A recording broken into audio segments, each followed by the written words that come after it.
Shalom, giving all praise to Yahweh Shem Yahweh Shai Bashem Rakakwadash. Shalom to the 144,000 and the rest of the elect out there. Shalom to you all. And I'm going to entitle this video,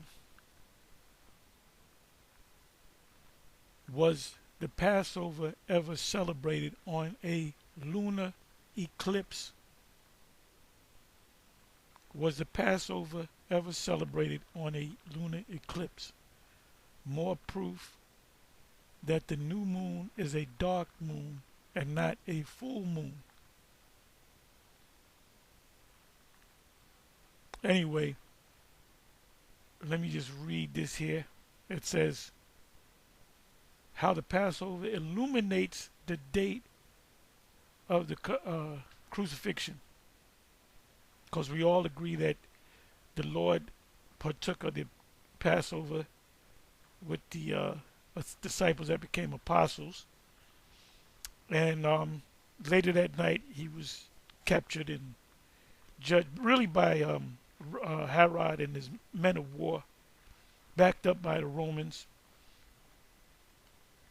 Anyway, so that next day, he was crucified. There's a scripture where one of the soldiers said something to the effect of, I'm not going to go to it. It says, somebody can put it in the chat.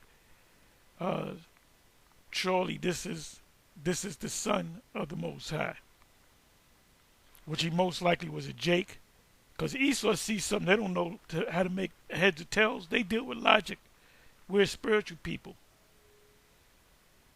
And the scripture that I'm referencing is there was darkness for the space of 3 hours from the 6th hour to the 9th hour, which is 12 noon to 3 p.m.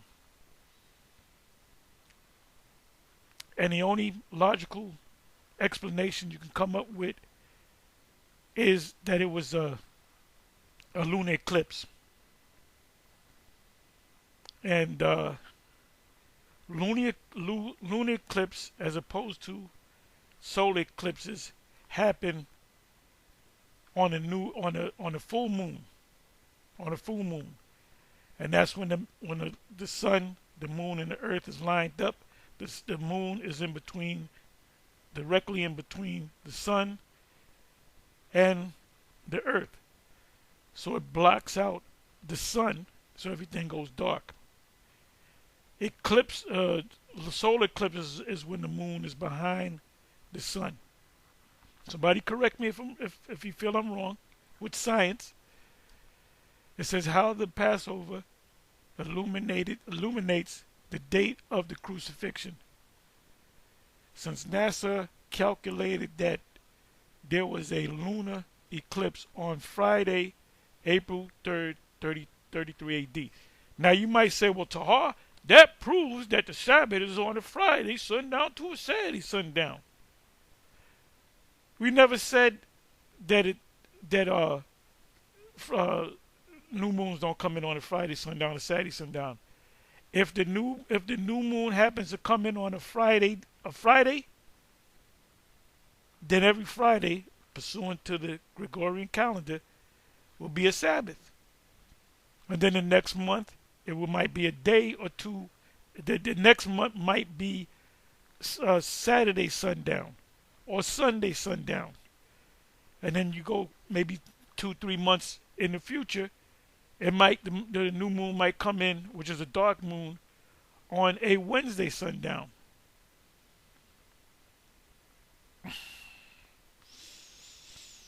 So they say, but not on any other candidate for the crucifixion date, the authors claim only. It says, was there a lunar eclipse when Jesus was crucified? Astronomical calculations have been used to reconstruct the Jewish. Now remember, Ezekiel chapter 28 says, thou art wiser than Daniel. Daniel was a very wise man and a prophet, first and foremost. Now, Ezra was asked questions by the angel, can you weigh the weight of a flame? And he couldn't. And now Esau can weigh the weight of the flame. He can give you the weight of a flame. He has instruments that can weigh the weight of a flame. Because a flame is mass, which mass is weight. Read this again. So anybody that's teaching that the new moon is on the full moon, they're clearly going off. Astronomical calculations have been used to reconstruct the Jewish calendar in the first century. And don't tell me, well, that's the white man scientist. Well, you know what? The computer is the white man science too. so throw that computer out. You know, drop the YouTube videos. Don't deal with YouTube no more. Don't deal with any of these platforms that come in on that are based upon the net or the computer. It's the first century A.D. and to date a lunar eclipse that biblical and other references suggest followed the crucifixion. The evidence points to Friday the 3rd, April AD 33 as the date of the crucifixion. The Jewish calendar, a lunar eclipse. It says, what does the lunar eclipse mean?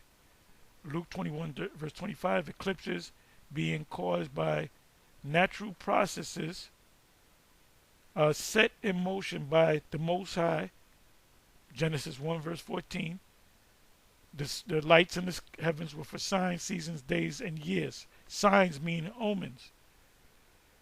By the Most High at the creation could be understood to signify future or otherwise distant events. The Most High creates the moon and the sun in Gaius des Moulins Bible Historial.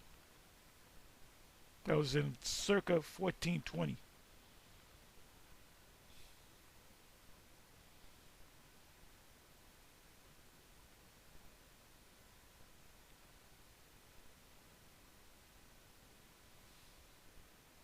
What is the significance of a blood moon in the Bible? And I'm going to ask a question, what is a blood moon? The claim of a blood moon being a sign of the beginning of the end times, or in the beginning of the end of the world started when Yahweh Shai came on the earth. That was a countdown. Originates in the book of Joel 2 to be exact, where it is written, the sun will turn into darkness and the moon into blood before the great and terrible day of Yahweh comes. This prophecy was repeated by Peter in Acts 2 during Pentecost, which is the Feast of Weeks, as stated in Acts. And I'm not going to read anymore, but let me do this. Let me do it this way.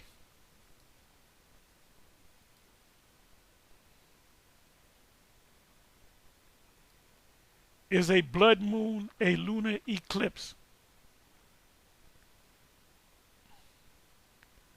In a total lunar eclipse, the entire According to NASA Moon, in a total lunar eclipse, the entire moon falls within the darkest part of Earth's shadow, called the umbra. When the moon is within the umbra, it will turn a reddish hue. Lunar eclipses are sometimes called blood moons because of this phenomenon. Okay, so now you understand what a blood moon is. Let me read it again. In a total lunar eclipse, the entire moon falls within the darkest part of Earth's shadow, called the umbra. And I guess that's where you get the word umbrella. Umbrellas.